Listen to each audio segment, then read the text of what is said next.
Did you know that for centuries, history in Africa wasn't just written, it was sung, sculpted, and woven? Forget dusty textbooks. We're diving into the vibrant visual and oral traditions that kept Africa's stories alive. Prepare to witness history unfold like a breathtaking pop-up book. Our journey begins at the very beginning, the cradle of humankind. Africa.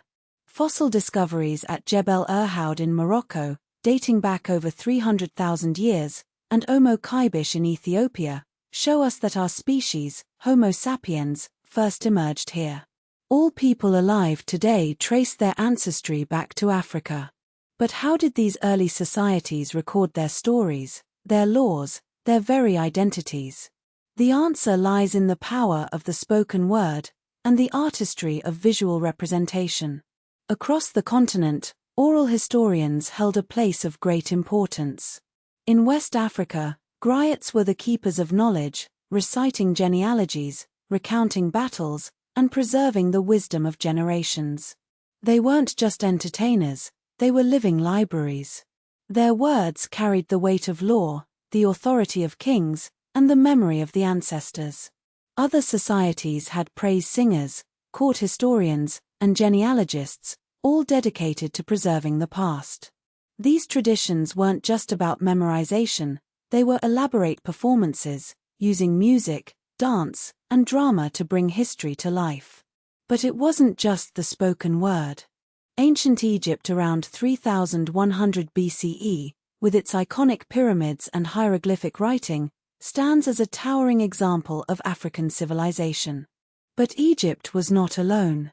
South of Egypt, the Kingdom of Kerma arose in present-day Sudan around 2500 BCE, becoming a major Nubian power. Later Nubian kingdoms, like Kush, Napata, and Meroe, built their own pyramids and developed their own writing systems, proving that civilization flourished across Africa. Further east, the Kingdom of Aksum, in present-day Ethiopia and Eritrea, rose to prominence by the 1st century CE, controlling vital trade routes across the Red Sea. And in North Africa, Carthage, founded by the Phoenicians, challenged even the mighty Roman Republic before its eventual destruction. But the story of Africa isn't just about these well-known civilizations. It's also about the empires that rose and fell in the Western Sahel. The Ghana Empire, flourishing from around 300 to 1200 CE, controlled vast trade networks, exchanging gold for salt across the Sahara Desert. Then came the Mali Empire, founded by Sundiata Keita after his victory at the Battle of Kyrene in 1235. Under rulers like Mansa Musa, Mali became renowned for its wealth and power. Mansa Musa's pilgrimage to Mecca in 1324 was a spectacle that captured the world's attention. He traveled with an enormous caravan, laden with gold, so much so that it is said it affected the price of gold in Cairo. His journey put Mali on the map, literally, appearing on European maps as a land of unimaginable riches. The Songhai Empire followed, expanding under the leadership of Soni Ali and Askia Muhammad I, with its centers at Gao and Timbuktu. Timbuktu was not just a trading hub, it was a center of learning, boasting universities and libraries filled with thousands of manuscripts. These manuscripts, covering everything from astronomy and law to theology and medicine, challenged the notion that pre-colonial Africa lacked written scholarship. In southern Africa, Great Zimbabwe flourished from the 11th to the 15th centuries. This impressive city, with its towering stone walls and intricate architecture, was a testament to the skill and ingenuity of its builders, ancestors of the Shona people. Sadly, European colonizers initially refused to believe that Africans could have built such a magnificent structure, falsely attributing it to outside influences. Moving westward, the Benin Kingdom, in present-day Nigeria, became famous for its bronze and brass court art. These sculptures, depicting kings, queens, and warriors, provide invaluable insights into Benin's history and culture. Further south, the Congo Kingdom emerged in the late 14th century, in present-day Angola and the Congo Basin region. This kingdom, with its complex political system and its interactions with European traders, played a significant role in the history of Central Africa. And then there is the Ethiopian Empire, one of the longest-lasting states in Africa, with roots stretching back to ancient times. Ethiopia stood as a beacon of independence, resisting European colonization and preserving its unique cultural identity. But beyond these powerful kingdoms and empires, Africa's history was also shaped by trade. The trans-Saharan trade connected West Africa to North Africa and the Mediterranean, facilitating the exchange of gold, salt, and other goods. The Indian Ocean trade connected East Africa with Arabia, Persia, India, and even Southeast Asia. Along the Swahili coast, city-states like Kilwa, Mombasa, and Mogadishu flourished, becoming centers of commerce and culture. These societies were deeply cosmopolitan, blending African traditions with influences from across the Indian Ocean world.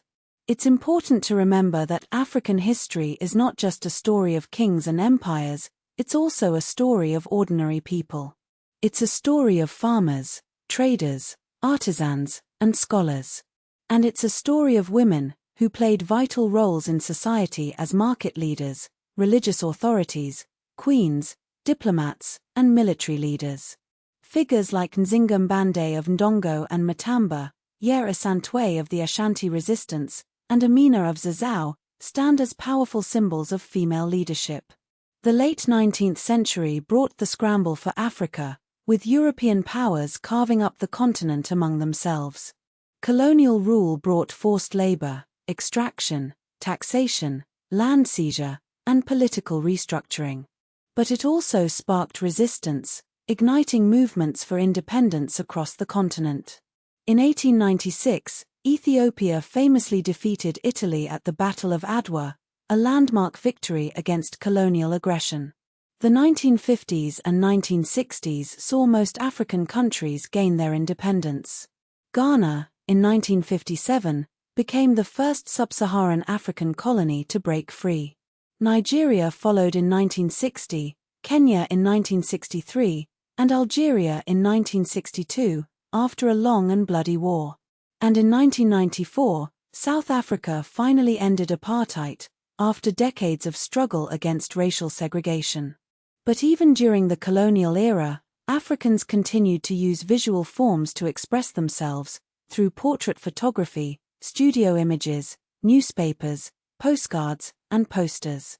These images shaped both self-representation and colonial propaganda, providing a glimpse into a complex and contested past. Today, African history continues to be told through many mediums, from oral traditions to academic research, from museums to social media. It is a story of resilience, innovation, and cultural richness. It is a story that deserves to be heard and seen. Let us continue to explore and celebrate the diverse visual and oral histories of this incredible continent. Wide shot of the Sahara Desert at sunrise, sand dunes stretching to the horizon, clear blue sky, no people, cinematic 8K.